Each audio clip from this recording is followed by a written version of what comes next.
से लोकतंत्र के चारों पिलर पर, विधायिका, कार्यपालिका, न्यायपालिका और मीडिया, चारों पिलर पर कब्जा किया गया है। ईवीएम मशीन के विरोध की लड़ाई लड़ी, जीती और पेपर ट्रेल लगाया। अब पेपर ट्रेल में रिकाउंटिंग किया जाना चाहिए था, रिकाउंटिंग होने वाला था, साजिश करके मैच करने का काम करवाया गया। नरेंद्र मोदी डेली विकास विकास विकास विकास विकास विकास विकास विकास विकास इतनी बार विकास कहते हैं, आज तक मुझे शेड्यूल कास्ट के विकास का कोई प्लान उन्होंने घोषित किया, एक भी प्लान आज तक हमने पढ़ा नहीं।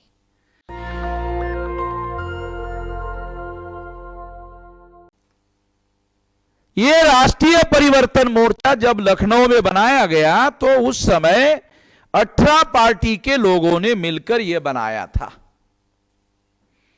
तो इस तरह से ये राष्ट्रीय परिवर्तन मोर्चा ये परिवर्तन करने के लिए बनाया गया गठबंधन है।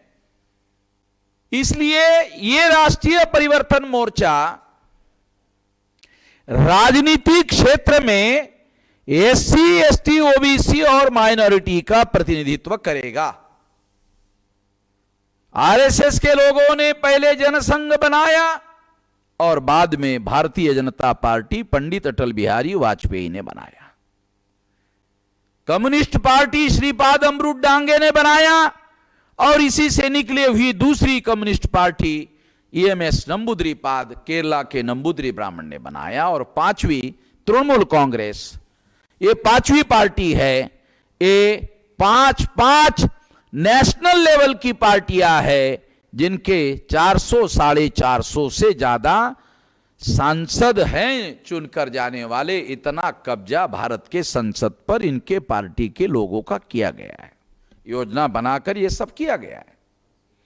तो लोकतंत्र के जो 4 पिलर है उस रास्ते पहले विधायिका के पिलर पर उन्होंने कब्जा किया और उसके बाद जो कानून बनाए उसके तहत कार्यपालिका में जो आईएएस, आईपीएस, आईआरएस अधिकारी होते हैं वो आईएएस, आईआरएस, आईपीएस अधिकारी 79.2% राउंड अबाउट 80% प्रशासनिक मशीनरी पर इन्हीं लोगों ने कब्जा कर लिया है, कब्जा करवाया गया है। ये दूसरा पिलर है। तीसरा पिलर है न्यायपालिका, जिसमें ब्राह्मण और तत्समूचे जाति के लोगों ने 97% कब्जा कर लिया है और ये लोग उसके द्वारा संविधान की अपने अनुकूल व्याख्या करने का काम कर रहे हैं। चौथा पिलर है मीडिया। मीडिया में 4 प्रकार का मीडिया है। इलेक्ट्रॉनिक मीडिया पर उनका कब्जा है, प्रिंट मीडिया पर उनका कब्जा है जहां अखबार और किताबें छापी जाती है।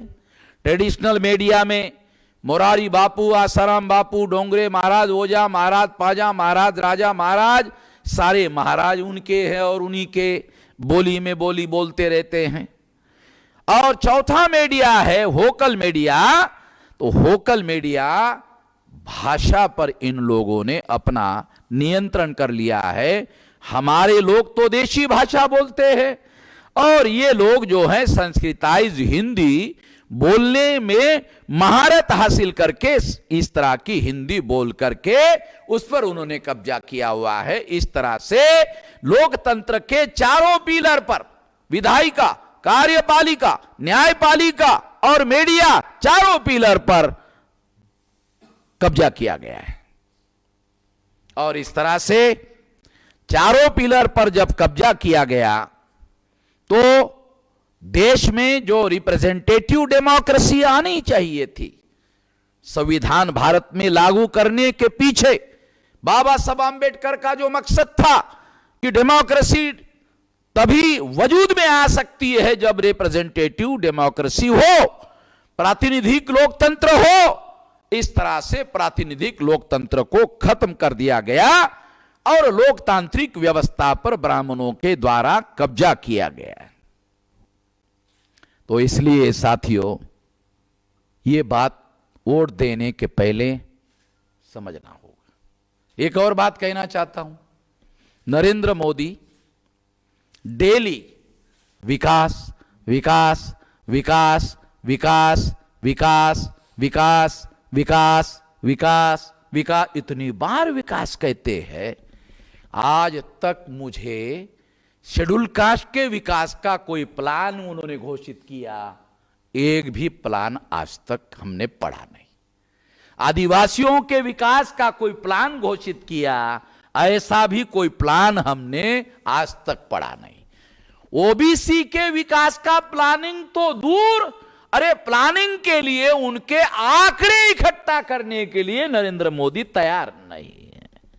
मुसलमानों के विकास का तो बहुत दूर की बात है, उनको तो टिकट देने के लिए कोई राजी नहीं है बीजेपी वाले। और अगर टिकट देते भी है तो पहले उसको दामाद बनाते हैं और उसके बाद उसको टिकट देते हैं। दामाद पहले बनाते हैं, टिकट उसके बाद देते हैं, ताकि उसको पहले अपने जैसा ही बना लेते हैं और फिर टिकट देते हैं। तो इस तरह से मुसलमानों का या माइनॉरिटी का रिप्रेजेंटेशन भारत के संविधान के अनुसार अगर देखा जाए तो नहीं है, तो विकास की योजना बनेगी कैसे? इसलिए मैं आपको यह कहना चाहता हूं कि बीजेपी के द्वारा भी कोई विकास की योजना बनाई नहीं गई। लोग जो आंदोलन करने वाले लोग हैं, केवल मांगने का ही काम करे, गलत बात है।